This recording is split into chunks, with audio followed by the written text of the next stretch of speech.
Hey everyone, this is Mia Horror Stories, and the title of today's horror story is The House That Watches You Sleep. For your comfort, the screen will stay black throughout the video, so you can relax without strain and just focus on the story. Make sure you stick around until the end. Sometimes the last few moments are the ones that stay with you the longest. The living room smelled faintly of wet dog and reheated lasagna, a combination that usually made Marcy wrinkle her nose, but somehow felt tolerable tonight. She was kneeling by the sofa, untangling the cord of a broken lamp, muttering to herself. "How do people make this look easy?" she said, not waiting for an answer. Across the room, the hum of the refrigerator was punctuated by a sharp ping from the toaster oven. Dean, 32, male, Marcy's boyfriend, leaned against the counter with his arms crossed. His dark hair was messy from running a hand through it for the 5th time that evening, the kind of restless gesture that only made her more aware of the silence stretching between them. He scratched at a stubborn patch of stubble on his jaw. "You know, I could call an electrician," he said. The words hung in the air like a question. "You could," Marcy said, finally freeing the lamp cord. She stood and plugged it in. The lamp blinked once, hesitated, then went dark again. "Or we could live with semi-functioning lighting until the weekend. Your choice." Dean grunted, clearly deciding she'd won. He headed for the sofa, kicking off his shoes. "You ever notice how quiet this street gets after 10?" he asked, half to her and half to himself. Outside, the low hum of traffic had dimmed to occasional tires over a manhole cover, distant enough to be barely audible, but enough to make Marcy pause. "I notice everything," she said, smirking, but not really joking.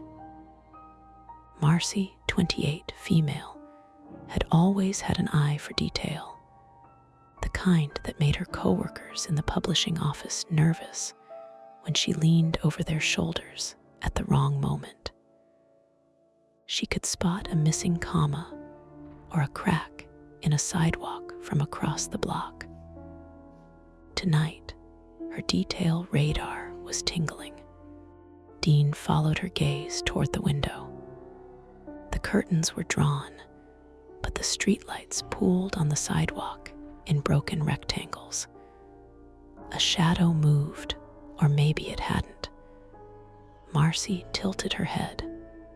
A neighbor, probably, too far to see clearly. Still, her stomach tightened. "You okay?" Dean asked. He noticed the slight crease in her forehead. "Yeah," she said, brushing it off, but she didn't look away from the window. A sudden, thin scrape came from the side of the house. Metal on stone. Marcy jumped. Dean turned sharply toward the sound, squinting through the dim light. "Probably the gutter," he said. "Wind." "Wind," Marcy repeated, her voice tight, like she didn't believe it. Dean laughed, short, trying to shake it off. "I think you're imagining things." He walked to the window and pressed a hand against the glass. "Nothing, you're fine." Marcy nodded, but didn't take her eyes off the edge of the driveway. Something about the angle felt wrong. The house had been theirs for just over a month. A small 2-story on the edge of a quiet cul-de-sac in suburban Portland. Enough to be comfortable, but new enough to still hold a few surprises, or hidden problems. "Want me to make some tea?" Dean asked, returning to the kitchen. "Sure," she said, her voice lower now. The scrape had been gone for seconds, but the tension in her shoulders didn't leave. Dean shuffled to the cupboard, pulling out a mug and the box of tea bags. The kettle clicked on, and a whiff of boiling water mingled with the faint, musty scent from the basement. Marcy noticed it more than usual, like it had grown stronger in the last hour, though Dean said nothing. "You think we should check the basement door?" she asked casually, tilting her head toward the narrow staircase. Dean froze mid-reach. "For what?" "For you know anything." Her tone was deliberately casual. Dean ran a hand through his hair again, slower this time, and exhaled. "Marcy, we just moved in. If something's up, we'll see it. Don't start thinking we're living in a horror movie."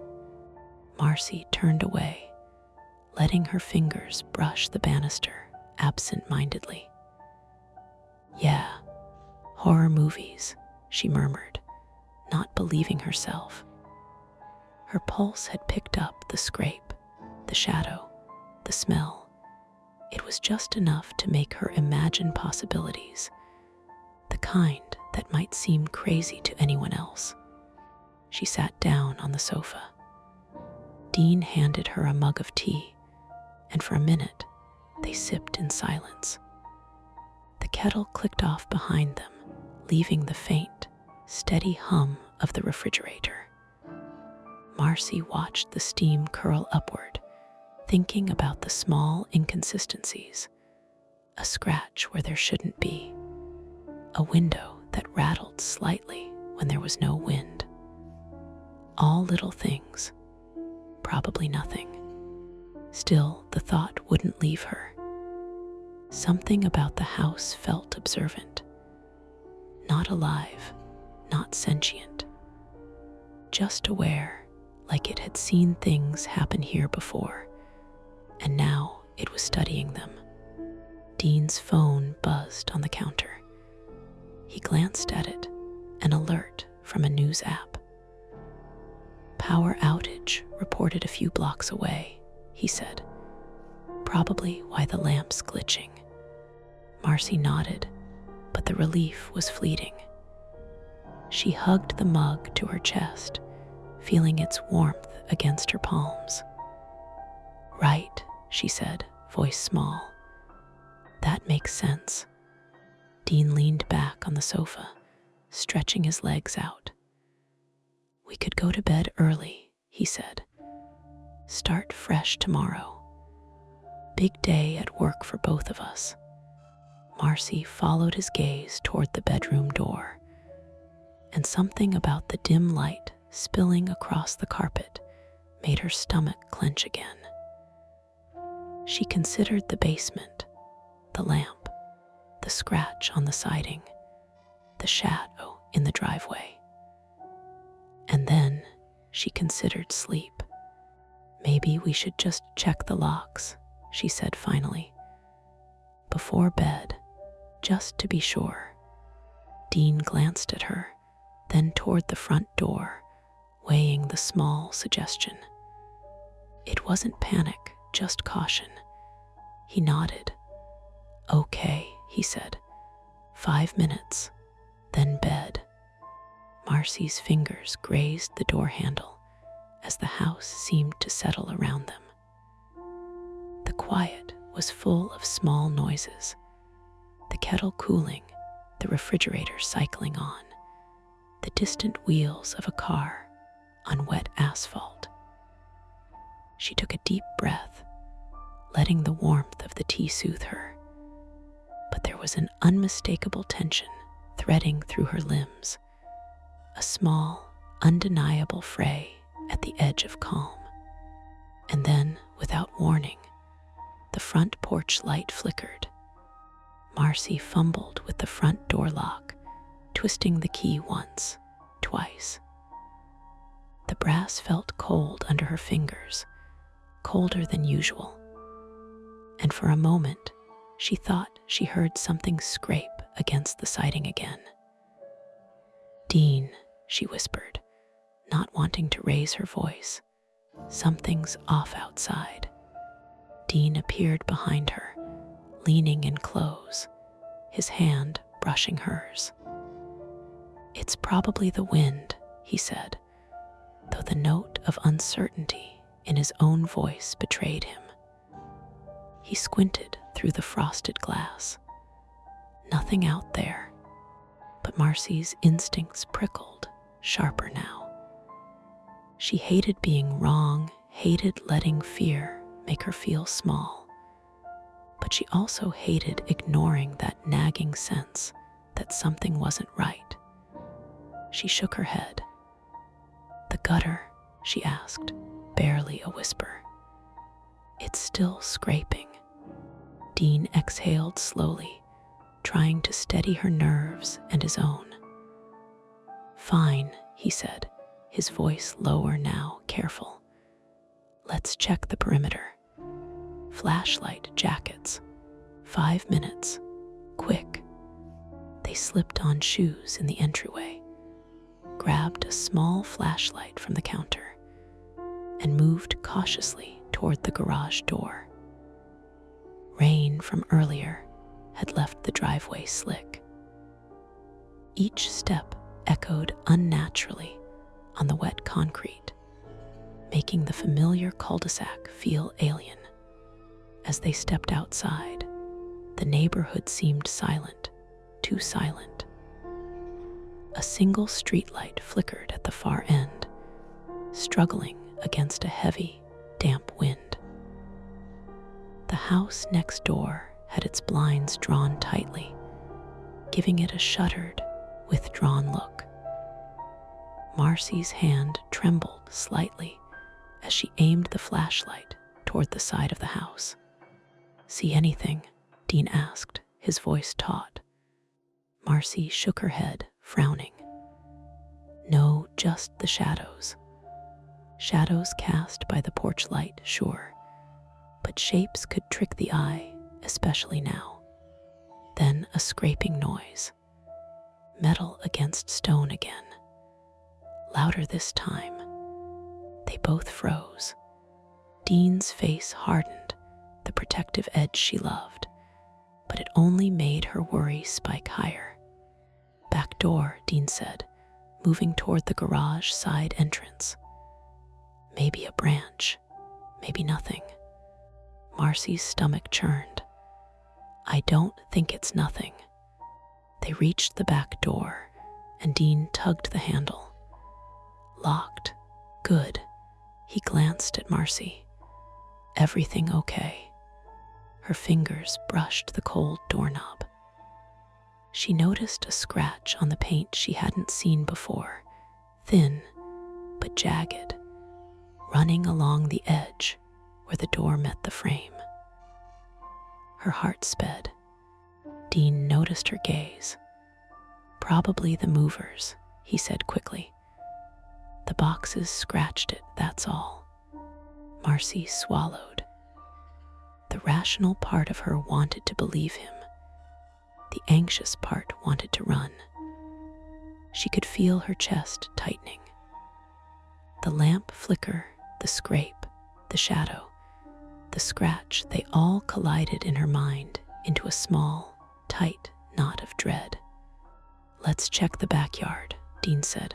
"Quick, then we'll call it a night." Marcy followed him, flashlight cutting arcs through the dark. The grass was slick from rain.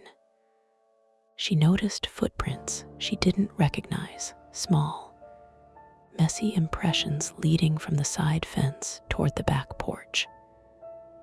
"Dean, look," she whispered.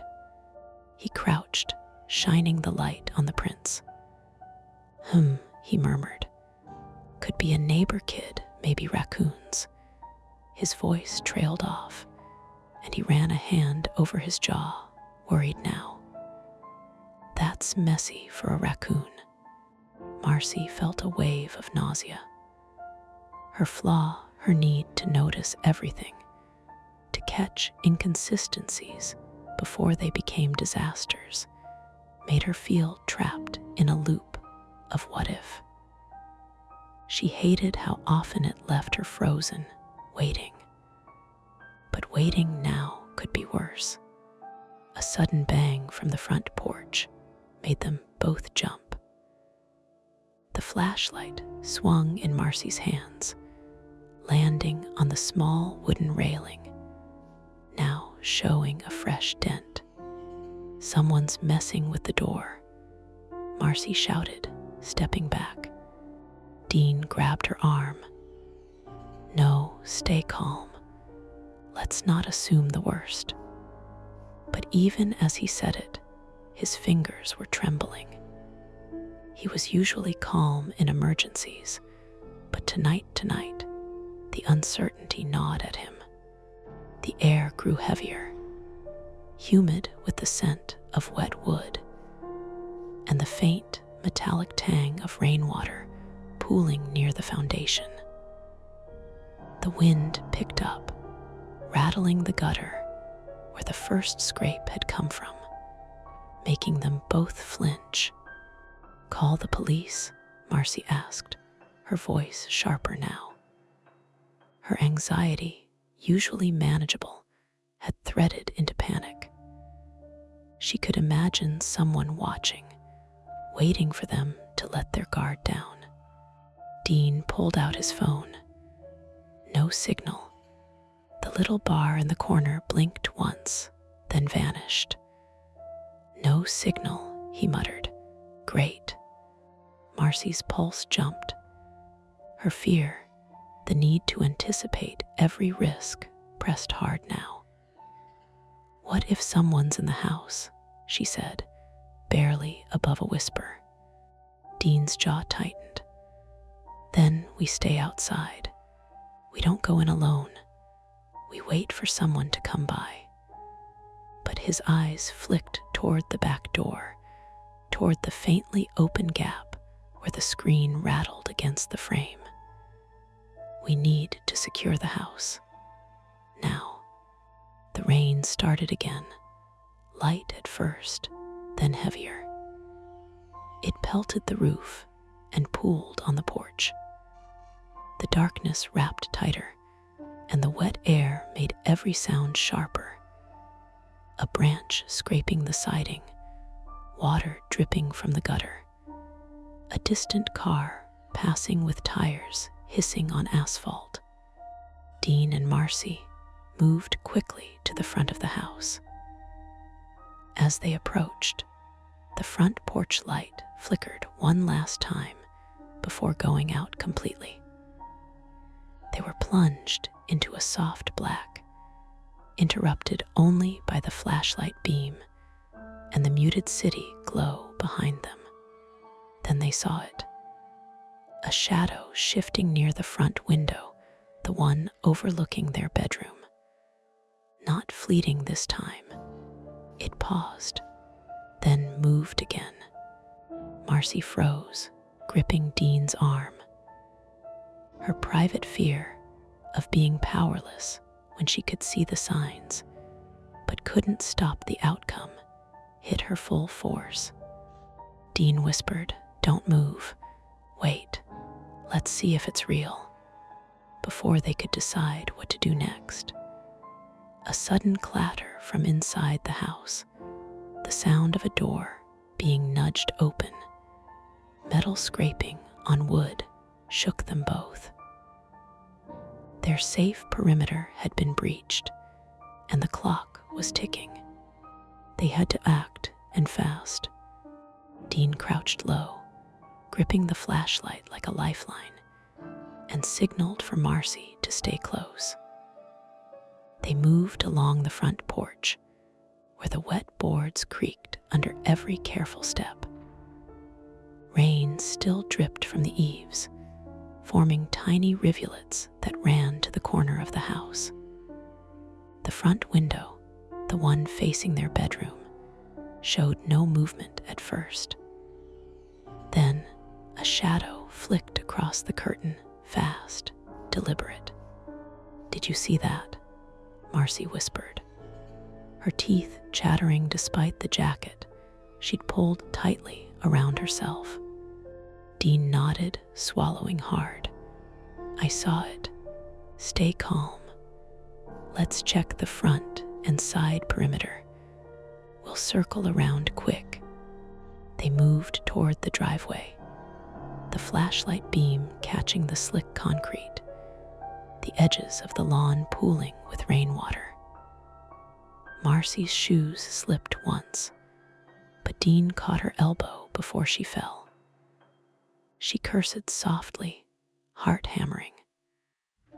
The backyard, visible from the side path, was darker than the front, trees, and a chain-link fence blotting out what little streetlight remained. Attempt 1, checking doors and windows. Dean reached the side door, pulling it gently. Locked. Good.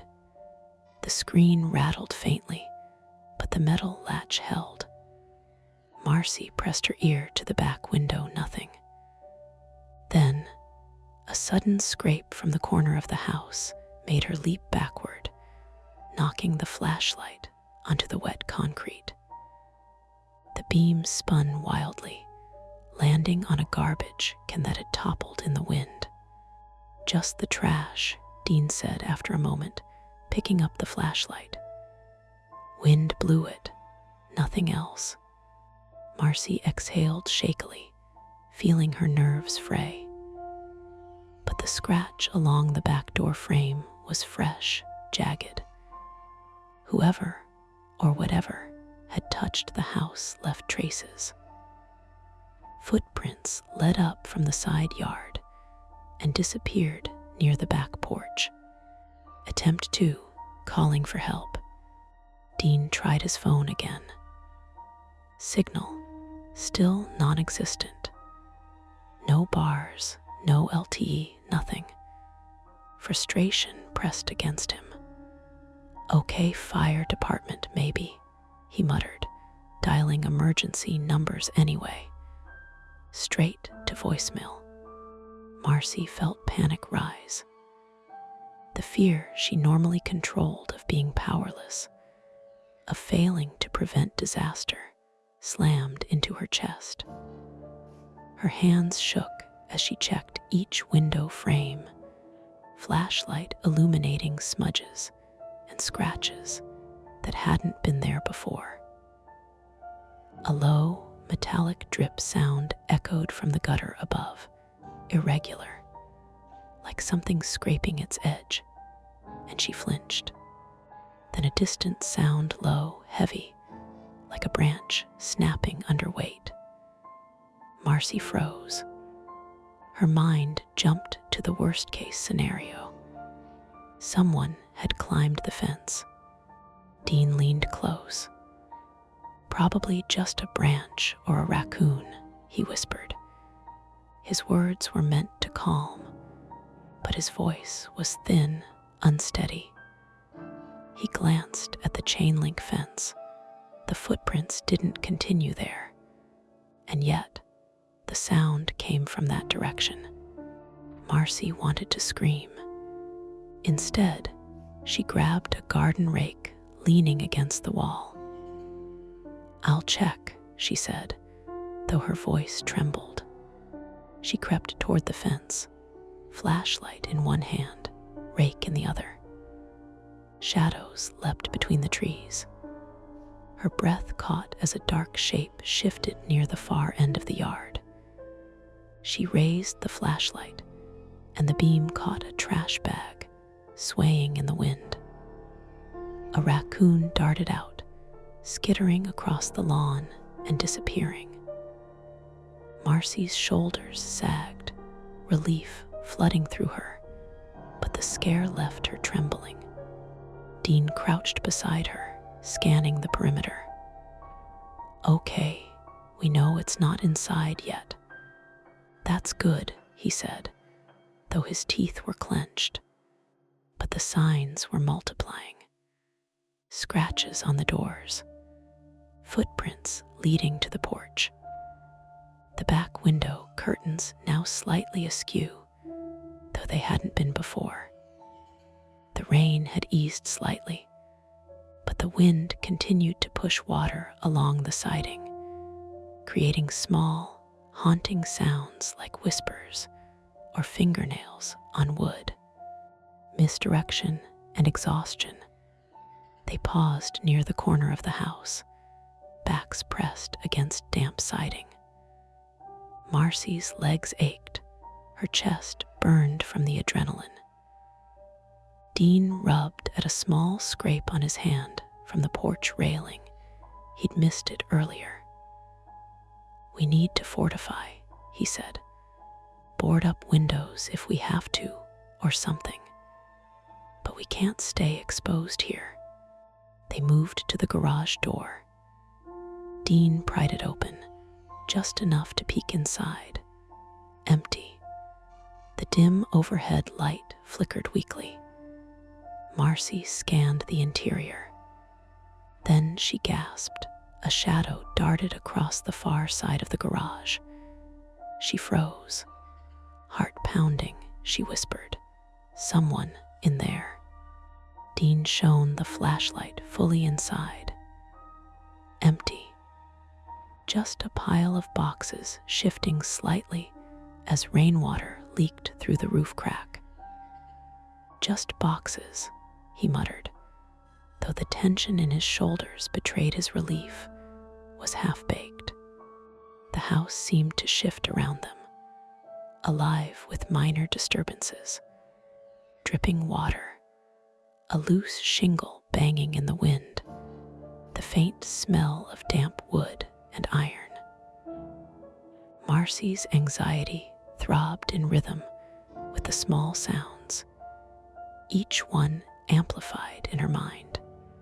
Point of no return moment. They returned to the front porch. The porch light remained dead. Marcy glanced toward the bedroom window. The curtains had moved again. This time, she was certain not a shadow, not a trick of light. Something or someone had brushed against it, leaving the fabric swaying in a slow, deliberate rhythm. Dean stepped forward. "We have to go inside," he said firmly. "We can't just sit out here and wait." Marcy's pulse spiked. Going inside meant leaving the limited safety of the open yard, of clear sightlines, for the confined space of the house. But staying out risked exposure, missteps, and more anxiety-driven panic. She nodded, gripping his arm. They approached the front door together. Each step was measured, deliberate. But when Dean reached the handle, he found it slightly ajar. Not unlocked ajar. Neither had touched it. Marcy swallowed hard, the fear she usually kept at bay fully blossoming. This was no longer a test of nerves or vigilance. It was real, immediate. Whoever or whatever was interacting with the house was inside. Retreat was no longer an option. They stepped inside, the door clicking shut behind them.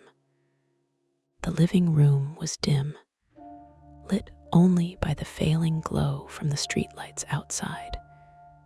Every shadow seemed to stretch and move.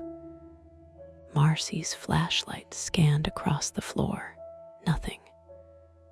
Yet she could feel the weight of eyes on her, the house itself, or someone in it watching. Their fight for control had begun, and there was no turning back. The front door clicked shut behind them, the faint thud echoing across the living room. Marcy's flashlight cut jagged arcs across the walls, highlighting the scratches on the doorframe and the slightly askew curtains. Dean held his own light steady, scanning the shadowed corners. Every small noise, the rain drumming on the roof, the creak of a loose floorboard, felt magnified. Every whisper of movement, a warning. "Bedroom first," Dean said, voice low. "Check the windows, then the closet. Don't split up." Marcy nodded, clutching the flashlight like a shield. Her hands shook and her chest tightened, but she forced herself to move. Each step on the carpet felt deliberate, calculated. The hallway seemed longer than it should have, the dim glow from the streetlights outside making the walls appear to breathe. They reached the bedroom. The curtains had been disturbed again, twisted slightly as if someone had brushed them. Marcy's stomach knotted. She crouched to peer under the bed, nothing. Dean checked the closet, empty. The small dents on the dresser caught the flashlight, reminders of minor scuffles that hadn't occurred. Then a sound. A muffled shuffle from the basement door, the narrow wooden staircase just beyond the kitchen. Dean's hand went to the banister. "That's it," he whispered. "Someone's down there." Marcy's fingers grazed the edge of the flashlight beam, brushing the back wall. Her anxiety sharpened into something more focused fear, braided with clarity. "We need a plan," she said. Dean nodded. "Garage door key in the kitchen.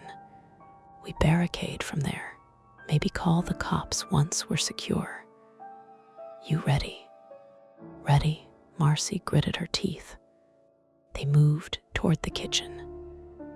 The floorboards groaned under their weight, and the flickering streetlight outside made every shadow jump. Marcy noticed again the scratch along the back door frame, the footprints leading up the porch. Whoever had been outside had touched the house, gotten in. Was it the same person now below them? Dean opened the garage door just enough to slide boxes and a folding chair across the handle, creating a makeshift barricade. Marcy grabbed knives from the drawer, anything sharp. They stood back to back near the door, listening. Then the basement door creaked. A heavy footstep. Pause, another step. Marcy's hands shook, but she gripped a chef's knife tightly.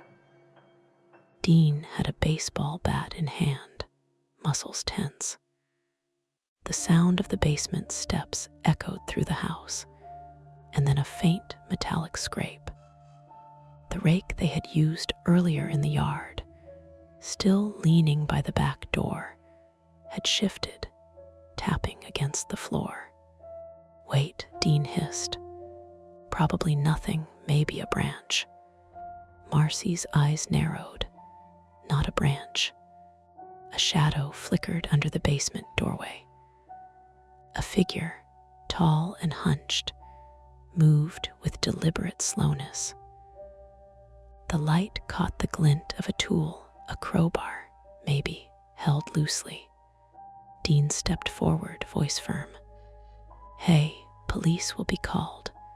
Stay where you are." The figure froze, then shifted again. Marcy's adrenaline spiked.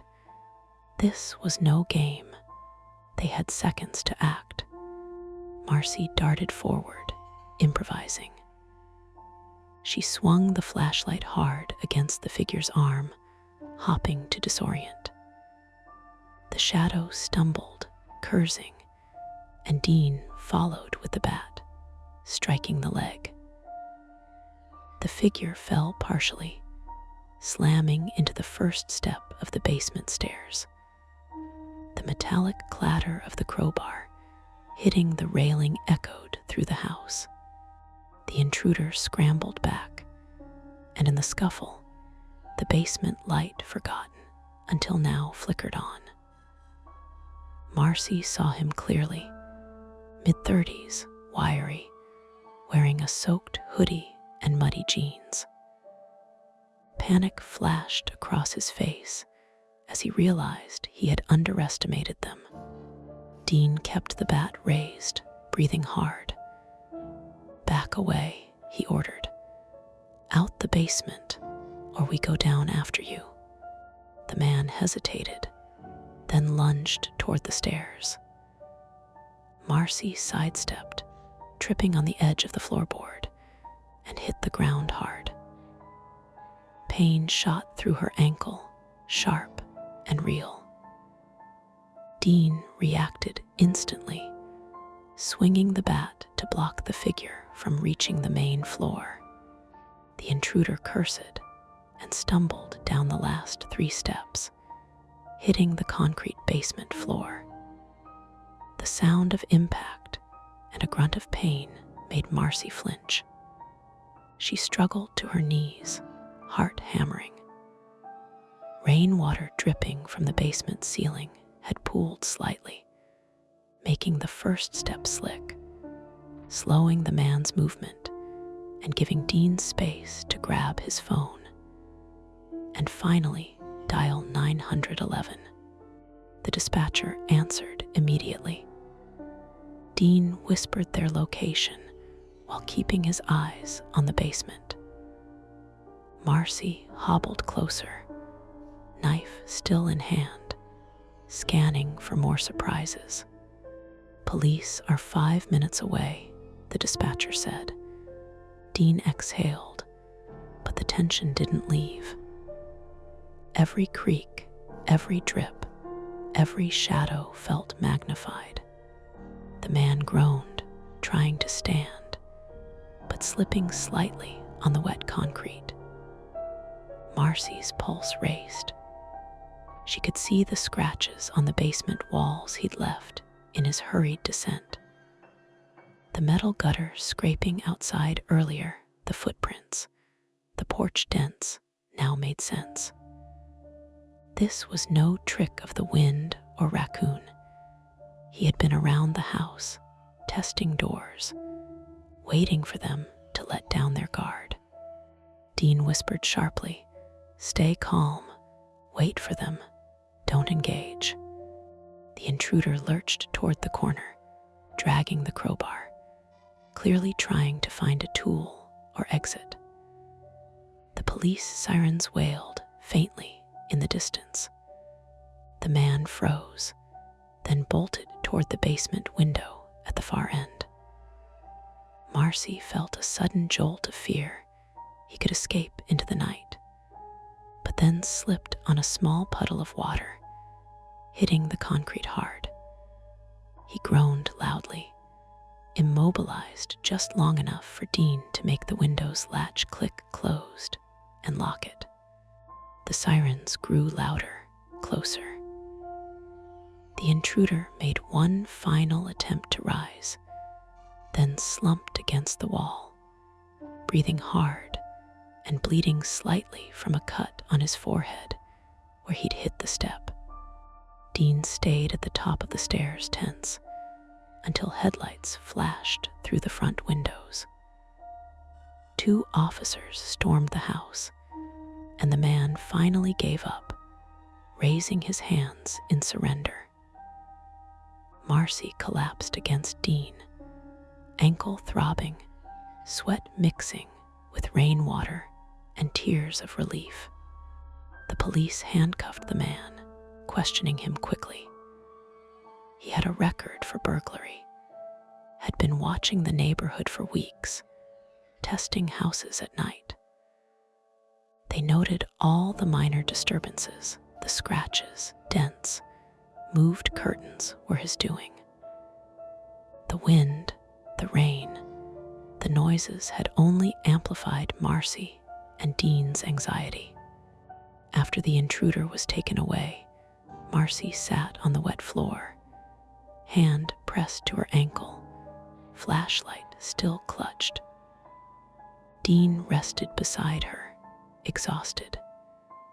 They were safe, but the tension had left marks: a sprained ankle, cuts on hands, and the lingering knowledge that someone had been inside their home, right where they slept, studying their routines. Marcy's breathing gradually slowed, but the house felt different now, every shadow a potential threat. Dean squeezed her shoulder. "We did it," he said softly, but the victory felt muted. They had survived, yes, but the emotional and physical toll lingered, and the sense that the house could watch them again would not easily fade. The first rays of dawn filtered through the blinds, weak and gray, falling across the living room where Marcy sat with her ankle propped on a coffee table, wrapped in a cold compress.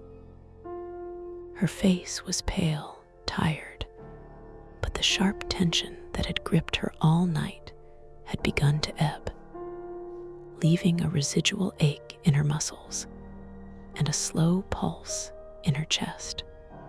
Dean crouched beside her, nursing a steaming mug of coffee. His own hands were scraped, knuckles still stinging from the scuffle in the basement. He had stayed silent through most of the night, focusing on action and survival. But now, in the quiet aftermath, exhaustion had taken hold. Neither spoke much, words felt unnecessary. Instead, they sat in companionable silence, listening to the soft patter of leftover rain on the roof and the distant hum of a city waking up. The police had taken a statement, and the intruder had been transported to the local precinct. Dean had insisted on accompanying them briefly, just to confirm the man would be processed. Marcy stayed behind, watching the back porch, her eyes lingering on the wet footprints and the small dents that had been made the night before. They were minor damage, easily repaired, but each mark felt like a scar, a reminder of how close they had come. After the officers left, Dean inspected the house systematically. He checked locks, reinforced doors with extra bolts, and inspected the windows again, this time knotting the weak latches that had made the night more dangerous. Marcy had helped, but her focus was scattered, half on the house, half on her own racing thoughts. She traced the scratches on the back doorframe with a finger, remembering the scrape that had started everything. Her hyper-awareness, usually a tool she relied on at work and in life, now felt like a double-edged sword. Every imperfection, every shift in shadows, every small sound made her flinch. Even the sound of the faucet running in the kitchen made her glance over her shoulder. She knew rationally that the intruder was gone, that the police had the man, but her body didn't trust reason yet. Dean noticed her unease. "Want to take a walk outside?" he asked. The day was gray but calm. The storm passed. She hesitated, then nodded. The sidewalk was slick from the morning drizzle, and the neighborhood felt ordinary again. Cars parked, garbage bins upright, birds calling somewhere overhead. But the house itself loomed differently. Shadows lingered in corners, even in the daylight, and the sense of being watched had not entirely left her. Marcy's phone buzzed with a message from the police department. They had logged the intruder and would contact her for further statements if necessary. It was procedural, but each ping made her stomach knot anew. Dean kept glancing at her, protective and aware of how fragile her nerves were. They moved cautiously around the yard, noting how the footprints had begun to fade in the drying grass. Marcy pointed toward the basement window. "We need to fix that," she said, voice quieter than usual, almost muttering. Dean agreed. "New lock, maybe a security bar. But today we rest. Let the professionals handle the rest." The morning unfolded slowly. Mundane in appearance, coffee, laundry, the quiet buzz of distant traffic. But both of them felt different. Marcy's ankle throbbed with a dull ache. Dean's knuckles were stiff, and beneath their calm, a frayed thread of tension remained. Their home had been violated in ways both obvious and subtle, and the sense that the house itself had been witness lingered like a shadow in their minds. By late morning, a repairman arrived for minor damages. A dented doorframe, a broken latch, a slightly bent porch railing. Marcy hovered near him, directing while Dean supervised. The small repairs, though practical, could not mend the intangible her trust in the quiet, the normalcy of this suburban street, or the knowledge that someone had mapped their routines, studied their home while they slept. Lunch was silent, eaten at the counter. Marcy's hand absently traced the edge of the table, tapping a rhythm she did not notice. Dean watched her. "You'll sleep tonight," he said gently, "and we'll be careful, but we'll be okay." Marcy nodded, though she didn't fully believe it. The house felt alive in its own way now, not with movement, not with eyes, but with memory. Every scratch, every dent, every whisper of wind along the siding seemed to be catalogued somewhere in her mind, replaying in small bursts whenever a door creaked or a shadow shifted. The day stretched on, uneventful but heavy.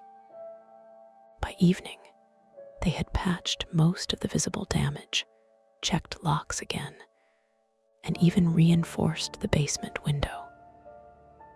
Marcy rested on the sofa, her tea cooling beside her, eyes flicking occasionally toward the now still porch.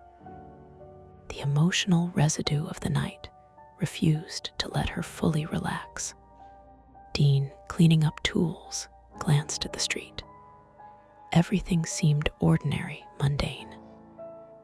Yet, a single detail caught his eye: a muddy footprint on the far side of the yard, just outside the fence, partially obscured by morning dew.